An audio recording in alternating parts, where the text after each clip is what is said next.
Good afternoon, everyone, and welcome to today's webinar, Figuratively Speaking, that is. I'm Bonnie Goonan, and sometimes called bodacious, believable, bouncy, booming, blunt, but blithe and benevolent Bonnie. More about that later. I'm your presenter for today. June Rawl, Director of Florida IPDA, is unable to be with us today, but let's get started. First, a few housekeeping rules for the webinar. If you've been with us before, you know that if you have a question or a comment or an answer to one of the questions, please type it in the Q&A option that you see on the page. Also, you note that your microphones are muted. You're in listen-only mode for us. But today's presentation will be recorded. It's going to be archived and available on the IPDA website within 48 hours. For those of you who want a copy of the PowerPoint and the workbook that we're going to use today, note that those two items will also be archived on the IPDA website if you've not had the opportunity to download them prior to the webinar.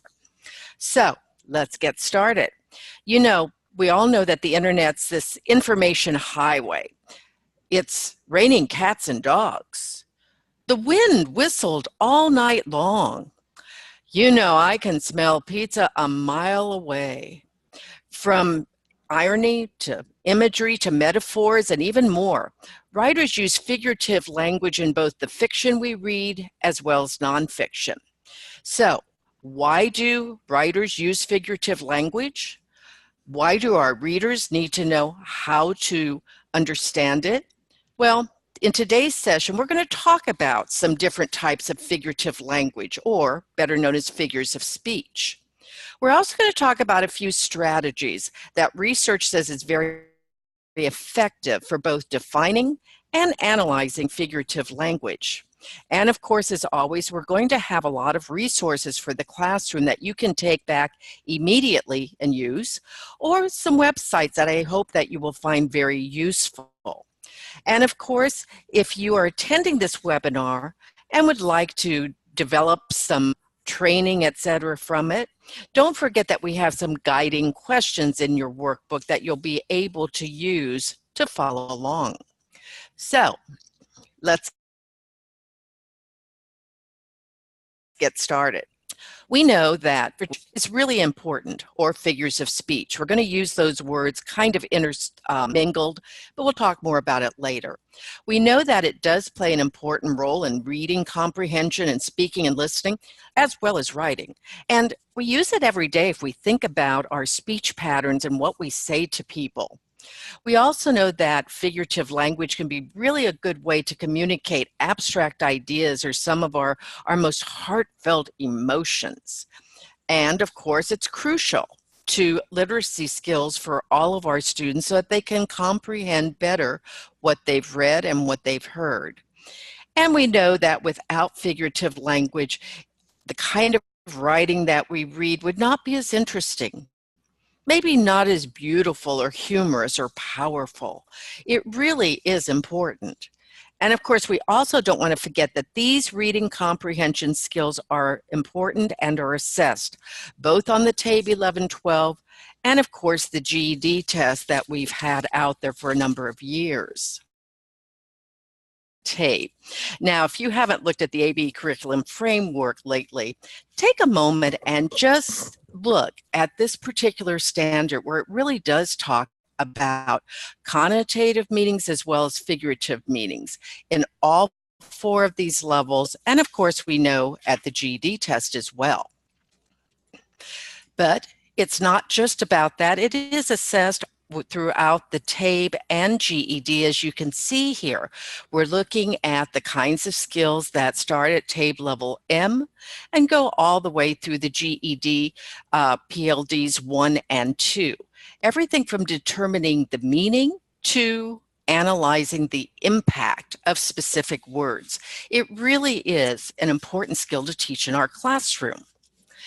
And if we want to go one more step and take a look at the percentage in craft and structure on the tab 9 or tab 11 and 12, you'll notice that here too, it's a very large percentage of questions.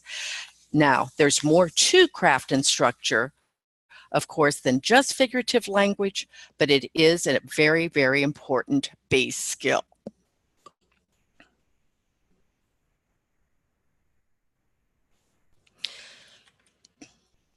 Okay, let's take another look at a few things before we get started, because there's more than just doing figurative language for a test.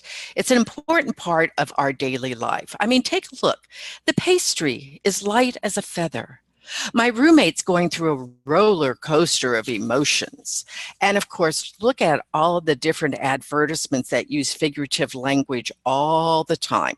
Everything from trucks that are like a rock to a frog in the throat to you ain't nothing but a hound dog, a song from my past, to Dunkin' Donuts, America runs on Dunkin'. That creates quite a picture in my mind. How about yours? So our students really are faced with different types of language that they have to understand. Of course, the literal language where it is what it says. The car is blue. Okay, easy to understand. But you know what? When it's figurative language, things like I've got your back or you're a doll, a little more difficult to interpret. In fact, I'll never forget one of my students who was having a very difficult time on the GED test. And I soon found out because she had no clue how to figure out figurative language. In fact, when I asked her a question about a phrase and it said, your beauty is a rose, I said, what's a rose? And she said, the person is. She didn't understand that. Now, as we look at those different meanings, there's a number of things that we need to do in the classroom. But I'm the first one to say, if you start looking at how many figures of speech there are, there's literally hundreds of them. And there's just no way in our adult ed classroom that we can teach that many. So what should we do? My advice to you is we break them down into those basic groups and teach the main ones. Teach the ones like metaphors, similes, and hyperboles. Want to know which ones I'd recommend? Well, I've got a beginning list in the workbook for you. You may want to add a few here and there, but I think you'll see that those are the ones that all of our students need to know. Now, if you're like, it's been a while since sometimes I've approached some of these, so it's your turn.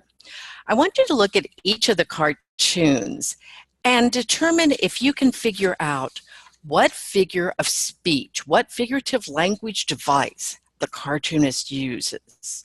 So here's your first one. As I was saying, Nelson, life is like a river. I thought you said it was a journey, like a journey. It is. Life is like a river and a journey. And a box of chocolates? Okay, yes. Life is like a journey down a river with a box of chocolates. Yay, when can we leave? What figurative language device did this author use? And if you want to, just go ahead and click it into that Q&A quick for me.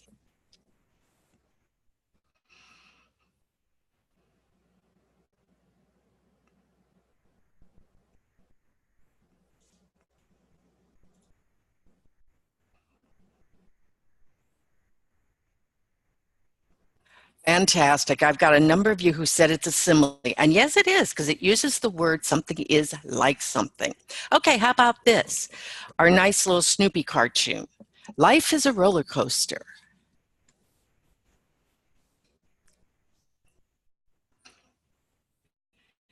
That was an easy one for all of you. Yes, it is a simile. Or, I'm sorry, it is a metaphor. I'm not looking at all of your answers correctly. It is a metaphor because, again, it says something is something. A very, very different look at things. Okay, let's take a look. Oh, we've got lots of people now who are typing in. Fantastic. Okay, let's look at a couple more. Finally, the word literally used correctly. It's literally raining cats and dogs out here. Ouch! I bet that literally hurt. Okay, was it really raining cats and dogs? No, I don't think so. So, what type of figurative speech is this?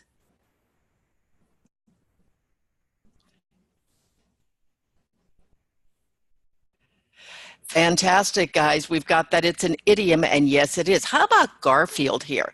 There must be a clue to Pookie's disappearance here somewhere. Aha, could this be a telltale trail of teddy bear hair? Well, this cartoon actually gives us the answer. It's kind of like good old bodacious Bonnie. It's a little bit of alliteration. Just an aside. I often used alliteration when I would start a class because I'm awful at names. And my students would create a name that if they had a business, what would that business be called using alliteration? And my past background, I used to play music, so it was Bonnie's Bodacious Barroom Band. What makes that so funny is I used it in a workshop with teachers one year. And a number of years later, a lady comes up to me at a conference and she goes, Bodacious Bonnie, right? And I'm thinking, oh, honey, I don't have a clue of your name. But the alliteration worked. It kind of gives you something to attach to, and it really helps click into the memory. Okay, let's try another one, this top one. Dad, what causes wind? Trees sneezing. Really? No, but the truth is more complicated. The trees aren't really sneezing today. What type of literary device is this cartoonist using?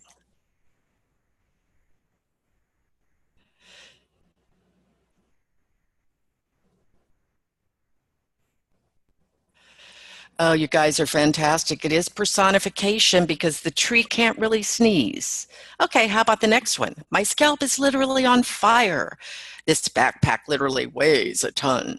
I literally laughed my butt off. How was your date, Jeremy? Surprisingly literal.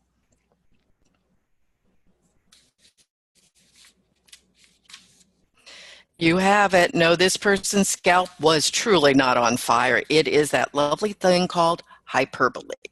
If your students can understand with the photos, the cartoons, then it helps them get started. But there's also a higher level of figurative language, and sometimes we see this in editorial cartoons. It's called irony. You may see this type of figurative language on the GED test, again, when we're looking at some of the editorial cartoons. No, the person does not mean that this gal is really smart.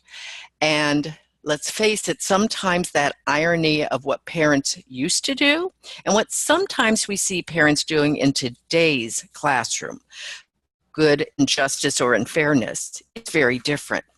Okay, now we've got your brain going as to some different literal types of figurative language. Let's get started and look at how do we teach it to our students. And to me, the best place to start is taking a quick look at the research. There is a lot of research out in figurative language. What I found is some of it a little bit old, but it keeps coming back. First of all, according to the research, figurative language interpretation really is based a lot on student schemata. If schemata is one of those words that you go, what are we talking about? Just a simple way to say from our background knowledge, from our different experience that get organized in our mind. And so because it's based on that, our instruction needs to provide the knowledge if our students don't have it, or to use the knowledge that they already have. Makes a lot of sense. Research also says that students can capture and remember figurative language more easily in natural settings. If we're using it in the classroom, in real-world situations, of course they're going to not only learn it better, but retain it longer. And also, it's all down to exposure and experience. For those of you who are teaching ESOL, it can be sometimes difficult because the exposure and experience that your students have in a different language, again, can be very different than the experiences that we've had with the English language. Research also supports a number of really big ideas when we teach figurative language. First of all, that teacher modeling is extremely important, that we need to do it daily with different, not only written language, but oral. And of course, that it's best after we do that to follow up independently with our students with practice. Sounds like any good teaching to me. We also need, though, with figurative language to discuss the when and why it's used so that our students understand that there is a purpose, that a writer or a speaker, why they use different types of figurative language. And also that we allow our students to use it and that they see it in concrete ways. That maybe we have posters, maybe we talk about this means this. Again, good teaching. So, how do we teach it? First of all, our students need to be aware of its significance in daily life as well as literacy text. I know I'm repeating myself on that, but it really is important. And also for our English language learners, understanding that sometimes it's difficult to understand because we can't always literally translate some of these phrases, which means they need much more experience with it. So the questions, of course, are how do we move them from literal to figurative? And how do their schemata or their background knowledge and cultural context factor in? Really important things when we're looking at teaching. There are a number of folks out there who talk about how do we teach figurative language. And although there's many different steps depending upon what articles you read, what process you use, they all come down to pretty much like this. 4 basic steps. First of all, starting out of context, and then providing context learning, then diversifying it, and finally providing independent practice. Let's take just a few moments to see what would that look like in any type of classroom. You know, I need to teach so many things in adult education, and now you're telling me I need to do this as well. Well, it is an important part, but I think it can integrate with many of the other things that we do. First of all, we need to make it relatable. And so we start out of context, modeling it, how we use it. You know, maybe we open a class with that phrase about the drive we had, or something to really talk about the frustration when your electricity goes out and you're right in the middle of a webinar. Because after all, it's much easier to explain with an example than merely giving students a definition or, you know, this is what a simile is. It uses the word like, do. But if you really want your students to, you know, care or give a hoot, we need to let their interests guide it. And they need to hear us using it in just a common kind of way. So maybe provide first examples and teach them explicitly what that figurative language device is. I could write a phrase on the board and ask students what type it is and explain their answer. And then write the phrase on the board and have them morph it into an example of a type of figurative language. The electricity went out and I was frustrated. How could that be, you know, more dynamic and emotional? How would you rewrite that using some type of figurative language? That's all making it relatable. Don't need worksheets, don't need anything other than just a few ideas, and then let our students loose. Because what we're trying to do in that first step is make connections that are meaningful. Maybe even having them think of words or phrases they've used in the past day or even that morning. Or listen to your students speak. Are they using different types of figurative language? And click those in the back drawer so that when you're teaching things like, you know, alliteration, you already have your ideas there. And then have them search for it. Search in their lives, search in the books they read, search by listening to people, and discuss how it provides that more powerful way to communicate. It's just so much more interesting. So all of those things are a part of step 1. But we need to go a little bit deeper. It's one thing to say, okay, here's a simile, here's where it is in other places. We need to show them using fiction or nonfiction, in context learning, using mentor text. And, mentor texts are really just kind of fancy way for saying a text that is an example of good writing that you can use and reuse for different purposes. And we'll talk in just a moment about some sample mentor texts that you may wish to use. But a mentor text should show the examples of each type of figurative language being used that we're going to address, and having students answer some questions on the text. I can imagine, though, if this was the first activity I'd give my students, they'd run the other way. But remember, they've got that background knowledge. You have helped them build schemata so that this next step is not nearly as scary to them. Of course, we want to also make sure in step 4 that we use diverse types of text.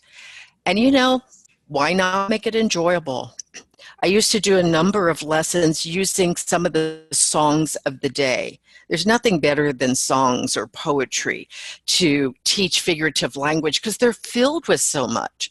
So, having one of their favorite songs play or having them read it, having them identify the different language, and then answering questions. Why do you think the author, composer chose these words?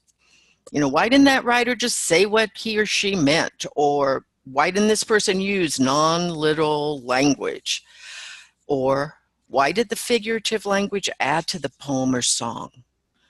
Think for a moment of your favorite song.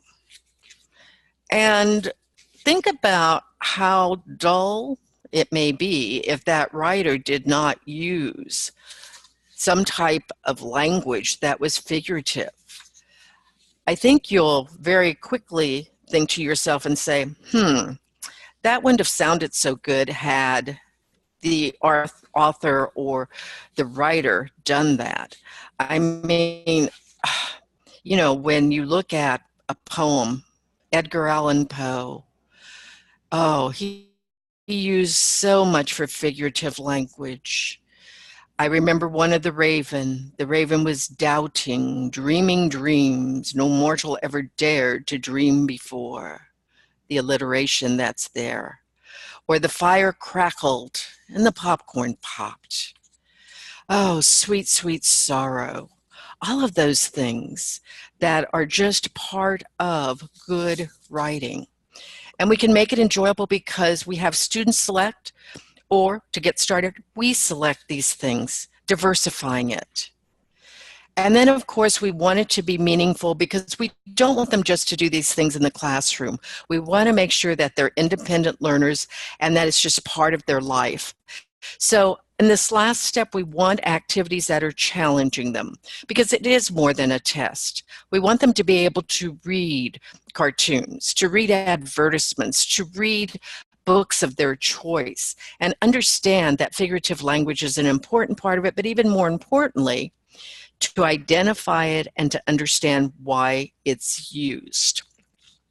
So, just as a carpenter needs to know how to use a hammer and what to use it for, so do our students. So they should understand not just the when, but also the reasons for doing so.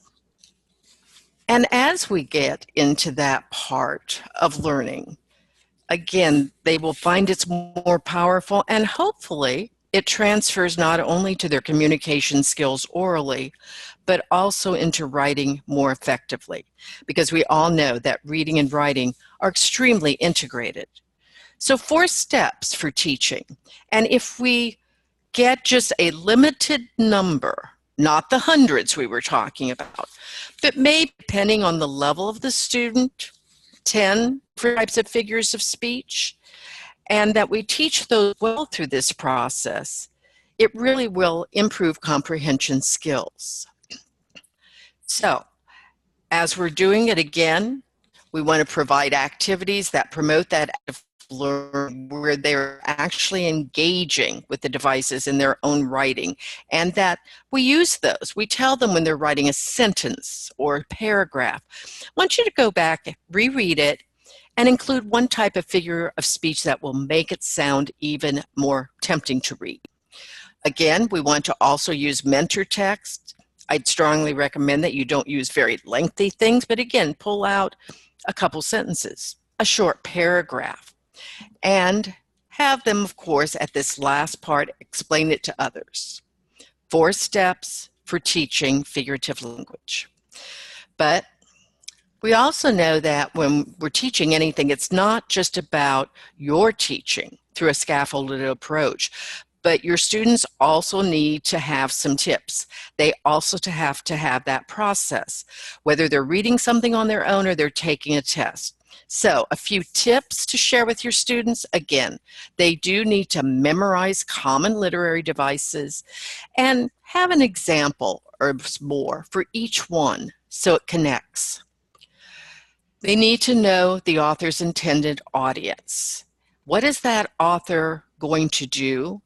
And who is he going to give that information to?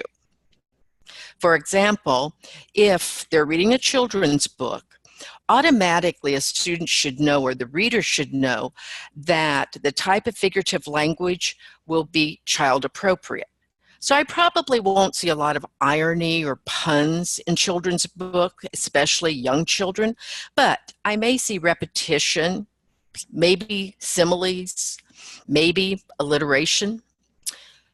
The other thing we want to make sure is students continue to read closely and carefully.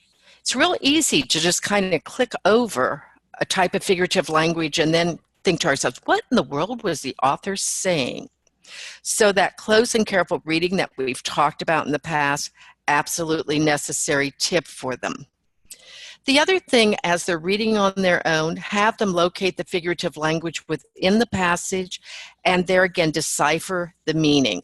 We'll talk a little bit about what kinds of materials you can use to do that. And of course, as much as possible, we want them to just keep clicking into their background knowledge, their schemata. They may know more than they think they do. Okay, so we've got 4 steps. What are some materials that you can use in the classroom to get started? Well, we've got a few for you today. First of all, we did talk that students need to memorize the most common figurative language devices, and I can't think of a better way than to use the Frayer model. Have them starting their own mini dictionary where they put the term or the figurative language in the middle, they write their own definition, maybe they provide an illustration. They definitely give examples of it and a non-example, such as a simile. My examples are going to say, her beauty is like a rose. But in a non-example, I may say, she's a Mack truck, so that they have that distinguishing characteristic of what is and what is not. Now, another way to assist students in remembering the names and definitions and examples are games. And there are so many games out there. In fact, here's 2 websites that have some great figurative language games.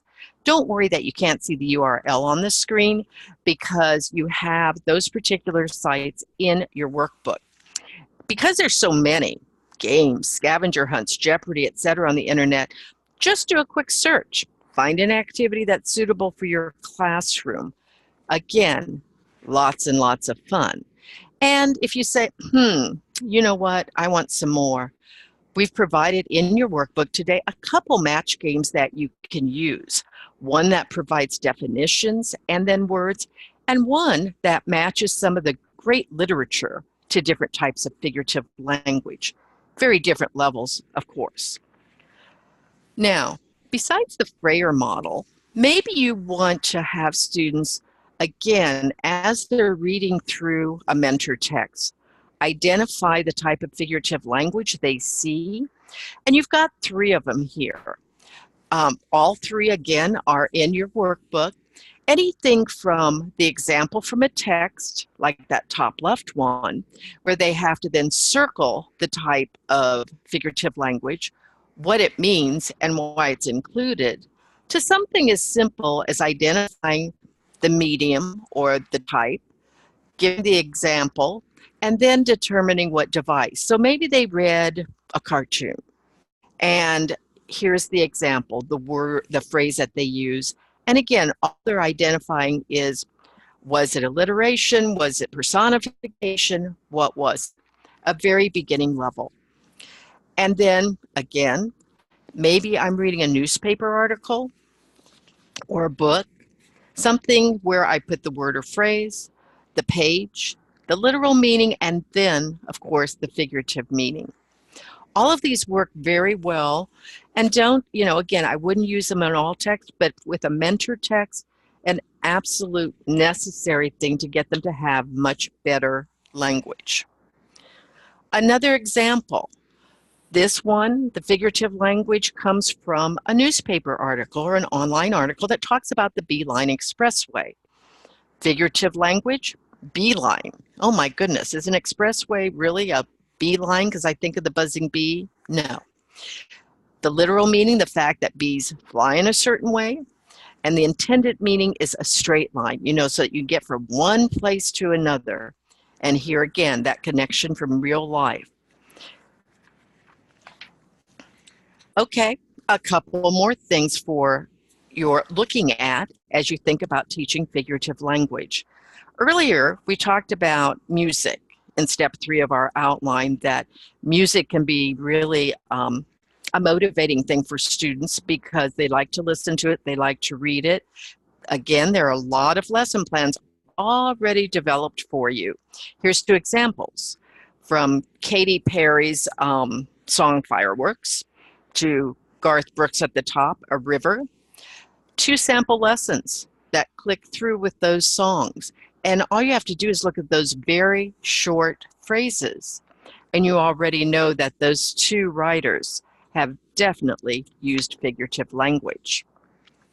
So, 4 steps to teaching, minimum number of types of figurative language we're going to use, and a number of resources to add to your backpack of ideas that you already use. Before we look at a couple other things, questions, comments.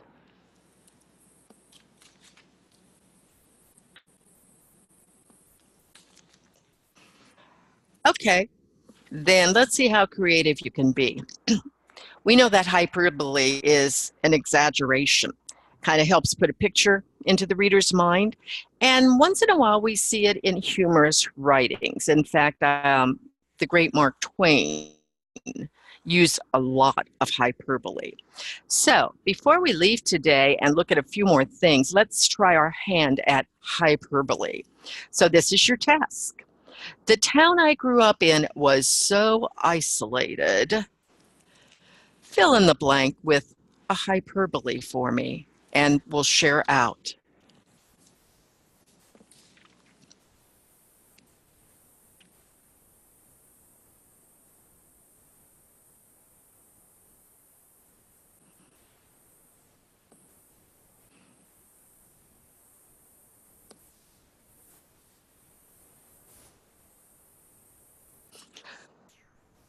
I like some of these.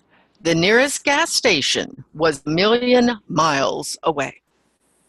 The town I grew up in was so isolated, it took a million hours to get to Walmart. The town I grew up in was so isolated, even the woods got lost. That's pretty isolated. The town I grew up in was so isolated, instead of a clock chiming midday, a cow moos. The town I grew up in was so isolated that I could hear my echoes. Oh, you guys are so creative. Any more? For those of you who lived in an isolated town, I do understand that. I grew up in a very small town in Nebraska. And indeed, we did not have a clock. I'm sure we could have probably heard the moos. But think of how you can use some of these things with your students and have a little bit of fun with it.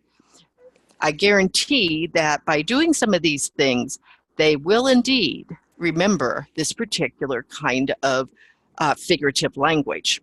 Yeah, I have a few here for you if you really want to look, but I like yours so much better. Mine was it makes ghost towns look popular, or the only friend I had was a duck. Our theater is waiting for Charlie Chaplin movies, or we had to drive 3 hours to go to McDonald's. But just like your students, I guarantee that your students will create some very, very good ones for you to take a look at. And what a great way to do it.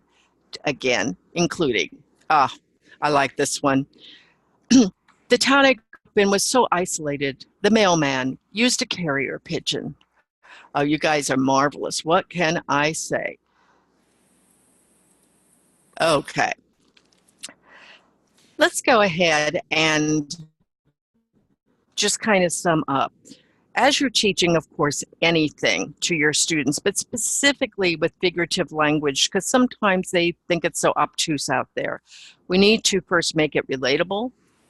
We have to make it enjoyable, and we do have to make it meaningful.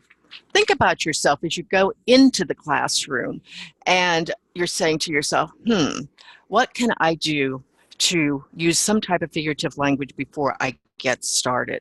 Nice way to go. So, where can you locate a few more materials? First of all, we'll look at the workbook in just a moment, but I also want to let you know that there's already a lesson plan on Florida IP Day that talks about figurative language in nonfiction text. Already completed for you, has all the handouts, everything you need.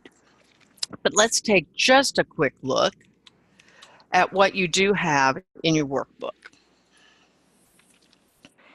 In your workbook, what you are looking at, of course, as we talked before, the guiding questions in case you want to have some of your staff or fellow teachers go through this. It gives them some questions to ask. As always, we've also included for you the college career readiness standards that deal with figurative language.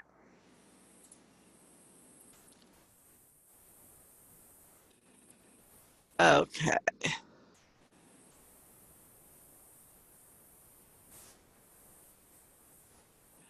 All right, are you seeing that now?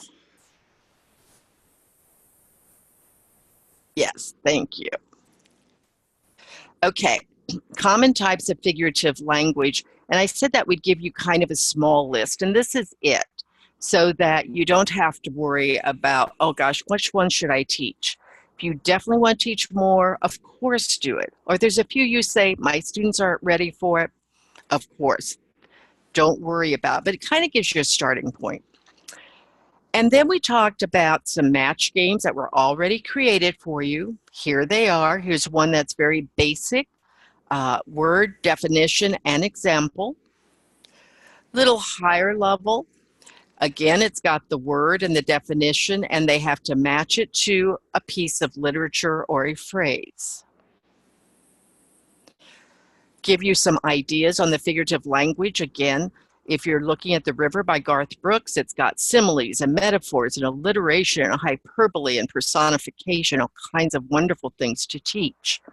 And then for your use here, you have a number of different graphic organizers. Please feel free to make them your own. You may say, I really like this one, but. So again, use it, make it your own. And then last but not least, a few different websites that I hope you'll enjoy going out and finding. As I said, there are so many of them out there, but this will at least get you started.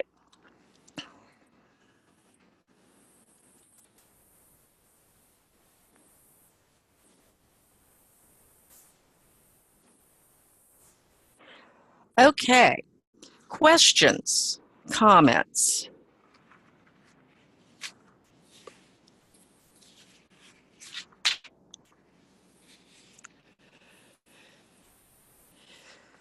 If not, before we end, if you will, please, we have a very, very short questionnaire that we'd like you to do. It's a very quick survey that you should see there, 3 questions. If you would, please go ahead and complete that, because remember, it's your feedback that makes a difference of what we offer.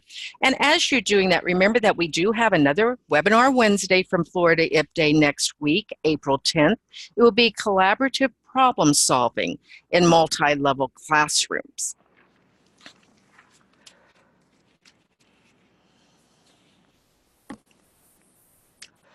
So as you're finishing your poll, on behalf of Florida IP Day, June Rawl, Tammy Serrano, Joseph Reed, and myself, I'd like to thank you for being with us today.